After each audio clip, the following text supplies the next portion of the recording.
تو یقینی طور پہ وہ ایسا کر سکتے ہیں، مگر بطور سابق وزیر اعظم، بطور ایک سیاستدان، وہ اپنے آپ کو قومی فلیگ کے ساتھ اس طرح ٹیلی ویژن کے اوپر پیش نہیں کر سکتے، کیونکہ قومی فلیگ کا استعمال ٹیلی ویژن کے اوپر صدر پاکستان، وزیر اعظم یا کوئی وفاقی وزیر تو کر سکتا ہے، ہر سیاستدان قومی فلیگ کا ایسے استعمال نہیں کر سکتا۔ تو یہ ایک بڑی بظاہر چھوٹی سی بات ہے، مگر یہ چھوٹی چھوٹی چیزیں ہوتی ہیں جو اوورسیز پاکستانیز اچھی طرح جانتے ہیں کہ باہر کے ممالک میں کوئی شخص جو ہے اگر چھوٹے چھوٹے پروٹوکول کی بھی وائلیشن کرتا ہے تو اس پہ بھی سوال اٹھتے ہیں اور میڈیا اس پہ بھی سوال اٹھاتا ہے۔ اب اگر ہم تقریر کی طرف آئیں تو سابق وزیر اعظم نے جو تقریر کی، انہوں نے کہا کہ مجھے جولائی میں اندازہ ہو گیا تھا کہ ہماری حکومت کے خلاف کوئی سازش ہو رہی ہے، اور دیکھیں اندازہ جولائی میں ہو گیا تھا۔ اس وقت ڈی جی آئی صاحب جو تھے وہ بھی آپ سب کو پتہ ہے، اور بقول ان کے جو پچھلے انٹرویو میں وہ کہہ چکے، میں اسی لیے ان کو تبدیل نہیں کرنا چاہ رہا تھا کہ وہ میری آنکھ اور کان تھے۔ جو انٹیلیجنس کا چیف ہوتا ہے وہ آئیز اینڈ ایئرز ہوتا ہے کسی بھی حکومت کا، اور میری حکومت کے خلاف سازش ہو رہی تھی تو اس لیے وہ شاید اس کو ہٹانا نہیں چاہ رہے تھے۔ دوسری وجہ انہوں نے افغانستان میں سول وار کے خطرے کی بھی بتائی، مگر سابق وزیر اعظم یہ برملا کہہ چکے اور پھر کہہ رہے ہیں کہ جولائی میں اندازہ ہو گیا تھا۔ تو امریکی سازش کا اندازہ، اور جو امریکی اہلکار نے جو دھمکی لگائی پاکستانی سفارتکار کو، یہ پھر 2022 کے 7 اپریل کی وہ تاریخ بتا رہے ہیں جس کو وہ امریکی سازش کہہ رہے ہیں، مگر ان کو خدشہ پہلے ہی صحیح تھا۔ تو سازش کون کر رہا تھا اس کی طرف بھی ہم آگے جا کے آتے ہیں کہ تقریر میں کیا کہتے ہیں۔ انہوں نے کہا کہ پھر ان چوروں سے مل کے، مطلب جولائی میں سازش کا اندازہ ہو گیا تھا اور پھر ان چوروں سے مل کے سازش کی، یعنی ایک دم تقریباً 9-10 ماہ کی چھلانگ لگا کے وہ آ جاتے ہیں اپریل میں اور کہتے ہیں ان چوروں سے مل کے، یعنی اپوزیشن کی جماعتوں سے مل کے سازش کی۔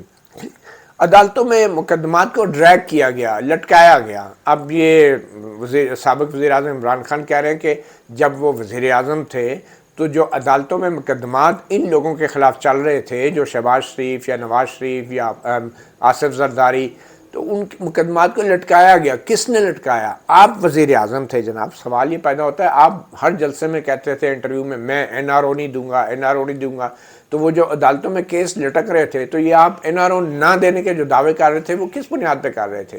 آپ ایک طرف تو یہ ظاہر کر رہے تھے کہ آپ نے ڈیسیژن لینے ہیں، یو آر آل ان آل، اور دوسری طرف آپ کہہ رہے ہیں جی عدالتوں میں مقدمے لٹکائے گئے۔ 3.5 سال ایک شخص اگر وزیر اعظم رہے اور پھر یہ شکایت کرے کہ عدالتوں میں لٹکایا گیا، تو آپ کے جو سرکاری وکلا تھے، آپ کی جو پولیس تھی، آپ کی جو ایف آئی اے تھی، آپ کا جو نیب تھا، وہ کیا کر رہا تھا؟ اور بعد میں ایک انٹرویو میں یہ بھی کہا کہ آپ عدالتیں میرے کنٹرول میں تو نہیں تھی نا، نیب میرے کنٹرول میں تو نہیں تھی نا۔ اچھا، تو ثبوت اکٹھا کرنا، ایف آئی اے آپ کے پاس تھی، آپ کے پاس انٹیلیجنس ایجنسیاں تھیں جن کو آپ استعمال کرنا چاہتے ہیں، تو ان انٹیلیجنس ایجنسیوں کو بھی ایسا ثبوت نہیں ملا، ایف آئی اے کو بھی ایسا ثبوت نہیں ملا جو نیب کو دے دیتی۔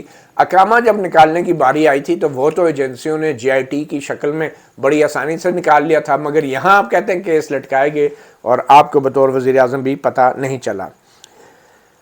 پھر آپ یہ کہتے ہیں کہ آپ نے تو یہ بھی کہا تھا کہ میں ان کو جیل میں تمہارا اے سی بھی اتروا دوں گا۔ کیا آپ کا کام صرف جیلوں میں ڈالنا تھا ان لوگوں کو، اور صرف جیلوں میں ڈال کے ان کو ملائن کرنا تھا، ان کو ڈیمونائز کرنا تھا، ان کو بدنام کرنا تھا؟ ایک وزیر اعظم ہوتے ہوئے آپ نے جس طریقے سے الزامات کی بارش کی اور پھر عدالتوں میں کچھ ثابت نہیں کر سکے، اور اس کے بعد بھی پھر کہتے ہیں نواز شریف اور مریم کو تو سزا ہو گئی تھی۔ وہ جو سزائیں ہوئی نا، جس جج نے سزا سنائی تھی اس جج کی ویڈیو بھی سامنے آ گئی تھی، اور جس طریقے سے سپریم کورٹ میں پناما کیس چلا تھا، پناما کا سکینڈل تھا اور اقامہ پہ نکالا گیا، وہ بھی ایک تاریخ کا حصہ ہے، وہ بھی ایک بہت بڑا ڈرامہ تھا۔ اور آج آپ کہہ رہے ہیں کہ عدالتوں میں کیس لٹکائے گئے۔ پھر آپ کہہ رہے ہیں کہ اور خاص طور پہ نیب کے چیئرمین کو توسیع کس نے دی؟ اگر ان کی کارکردگی یہ تھی نیب کے چیئرمین کی کہ وہ پروسیکیوٹ نہیں کر سکے آپ کے بڑے بڑے ملزموں کو 40 ارب کے، تو پھر نیب کے چیئرمین کو توسیع کیوں دی آپ نے؟ یہ وہی جسٹس ریٹائرڈ جاوید اقبال ہے نا جس کو آپ نے توسیع دے دی کہ ہاں جی جب تک نیا چیئرمین نہیں لگتا آپ لگائے رکھیں، اور ان کی علیحدہ ویڈیو آئی ہوئی تھی۔ تو پھر یہ تقریریں جو ہیں نا، یہ خالی خلی تقریروں سے کام نہیں بنتا۔ اوورسیز پاکستانی جن ممالک میں رہتے ہیں وہ اچھی طرح جانتے ہیں کہ وہاں پہ ادارے کیسے کام کرتے ہیں، اور پھر آپ مثالیں دیتے ہیں کہ جن پہ الزام لگ جائے تو برطانیہ یا امریکہ میں وہ الیکشن نہیں لڑ سکتا، یہاں پہ وزیر اعظم بنا دیا۔ تو بھائی وہاں کا جو برطانیہ کا وزیر اعظم ہے وہ پریس کانفرنس اور انٹرویوز میں اور اپنے قوم سے خطاب میں وہ الزام نہیں لگاتا اپوزیشن میرے کھا گیا، یہ لوٹ گئے، وہاں کی یہ روایات نہیں ہیں۔ نہ ہی برطانیہ کے وزیر اعظم اپنی انٹیلیجنس ایجنسیوں کو کہتا ہے کہ میری حکومت کو بچاؤ، ابھی اس کو نہ ہٹائیں، ٹھیک ہے نا۔ تو آگے جا کے پھر اس پہ بھی ہم آتے ہیں۔ پھر کہتے ہیں کہ امریکی ایمبیسی میں جو دوروں کی فریکوینسی بڑھ گئی ملاقاتوں کی یا اپوزیشن لیڈروں کی، اور پھر کہتے ہیں یہ اپوزیشن سیاستدان بڑی جنرل بات کرتے ہیں، بڑی تیز بات کرتے ہیں نا، لوگوں کے پاس اتنا ٹائم نہیں ہے کیا بات ہو رہی ہے۔ اور عمران خان صاحب تو پھر آپ کو پتہ ہے پورے میچ کے بعد 2-3 جملے بولنے والے عمران خان ابھی بھی 3.5 سال بعد 2-3 جملوں میں کہ دیکھیں جی اپوزیشن کے سیاستدان امریکی ایمبیسی میں، یہ کوئی ثبوت ہے؟ یہ ثبوت ہے سازش کا کہ پاکستان کے سیاستدان اپنے ملک کی اہم ترین سفارت خانے میں جا کے ایمبیسیڈر سے ملتے ہیں، ان کے ساتھ ریسیپشنز اٹینڈ کرتے ہیں؟ کیا یہ ثبوت ہے سازش کا؟ اگر یہ ثبوت ہے تو ملاقاتیں تو آپ بھی بنی گالا میں کرتے رہیں بطور اپوزیشن لیڈر۔ تو کتنے افسوسناک بات ہے اور کتنی گھٹیا بات ہے کہ ایک شخص جو ایک وزیر اعظم رہا ہے 3.5 سال، اس کے پاس ایک دھیلے کا ثبوت نہیں ہے کہ امریکہ کی کوئی ایسی سازش تھی، کوئی ایسی ٹیلی فون کال، کوئی ایسے پیسے کی ٹرانزیکشن، کوئی ایسا عینی شاید کوئی گواہ جو کہے کہ ہاں امریکی سفیر یا سفارت خانے میں یہ باتیں ہوئیں۔ کوئی ایک شخص آپ کے اپنا کوئی رکن جو جا کے ملا ہو، جو کہ منحرف نہ ہوا ہو، وہ بھی تو ملے ہوں گے نا۔ یا تو وہ آپ کے کتنے لوگوں نے انکار کیا ہوگا؟ صرف منحرف اراکین یا اتحادی ملتے رہے، اور اتحادی غدار ہے، اتحادی سازشی ہیں۔ آپ میں کئی لوگ ملے ہوں گے، فواد چودھری کئی دفعہ گئے ہوں گے، اسد عمر کئی دفعہ امریکی سفارتکاروں سے ملے ہوں گے، تو وہی کہہ دیتے کہ کیا ان کو بھی کہا گیا تھا کہ بھئی آپ نے حکومت گرانی ہے، عمران کے ساتھ نہیں دینا۔ بہرحال یہ سابق وزیر اعظم جو 3.5 سال وزیر اعظم رہا ہے، وہ آج اوورسیز کو بتا رہا ہے کہ دیکھیں جی یہ ان کی بڑی ملاقاتیں ہوتی تھی۔ اوورسیز بھی اتنے بیوقوف نہیں ہیں، وہ جن ملکوں میں رہتے ہیں بڑے مہذب ملک ہیں، وہاں پہ کسی وزیر اعظم کی جرت نہیں ہے اس وقت ٹیلی ویژن پہ آ کے اپنے اپوزیشن لیڈرز کے خلاف کوئی اس طرح کے کرپشن کے الزام لگائے، اور پھر 3.5 سال بعد کے وہ تو کیس لٹکاتے رہے ہیں اور اب عدالتیں میرے کنٹرول میں تو نہیں تھی۔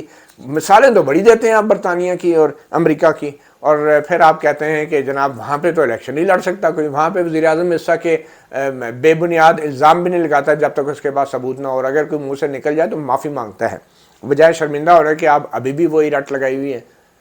آپ پھر کہتے ہیں مجھے پھر وزیر اعظم بنا دو، پھر کہیں گے میرے پاس عدالتیں، پھر کہتے ہیں مجھے 2 تہائی اکثریت سے بناؤ، مجھے اکثریت جو ہے اتنی اکثریت دے کہ جس سے میں کچھ کر سکوں۔ تو یہ اکثریت تھوڑی تھی۔ اب یہ کس کو کہہ رہے ہیں اکثریت؟ کس سے مانگ رہے ہیں 2 تہائی اکثریت؟ جو 2018 میں جو آپ کو لے کر آئے تھے انہی سے ہی مانگ رہے ہیں obviously۔ اور پھر کہا کہ ہمارے معزز اراکین کو بھی امریکی ایمبیسی بلاتی رہی، تو بھئی جو آپ کے معزز اراکین جو ابھی تک آپ کے وفادار ہیں وہ آ کے بتائیں نا کہ ان سے کیا کہا جاتا رہا، وہ کیوں نہیں گواہی دیتے ہیں؟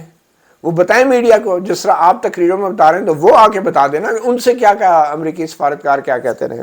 وہ خود اپنا کوئی گواہ پیش نہیں کر رہے، تقریروں پہ تقریریں، الزام پہ الزام لگائے جا رہے ہیں۔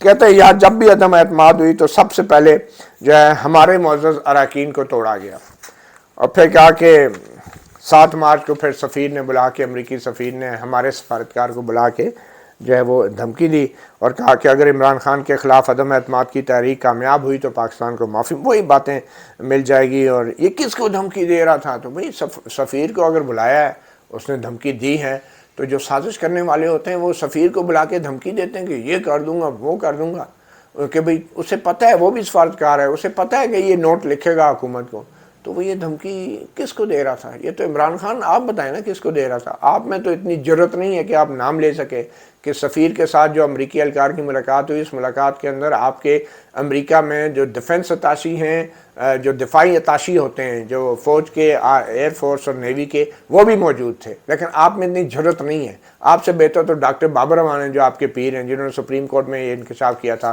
کہ دفاعی اتاشی بھی اس ملاقات میں موجود ہیں۔ پھر کہا کہ اگلے روز نو کانفیڈنس ظاہر ہو گئی، سندھ ہاؤس میں اتحادی جو ہے، اتحادی بھی پیچھے ہٹ گئے، اتحادی بھی غدار ہو گئے۔ اب دیکھیں نا، اتحادیوں میں ایک چودھری شجاعت ہیں، چودھری پرویز الہی ہیں۔ چودھری شجاعت نے جو ہے وہ پرائم منسٹر شہباز شریف کا ساتھ دیا، پرویز الہی نے جو ہے وہ آپ کا ساتھ دیا۔ چودھری شجاعت جو ہیں وہ غدار ہیں، انہوں نے پیسے پکڑ لیے ہیں۔ پرویز الہی جو ہیں وہ وفادار ہیں، وہ ملک کے وفادار ہیں، انہوں نے آپ کو سپورٹ کر دیا۔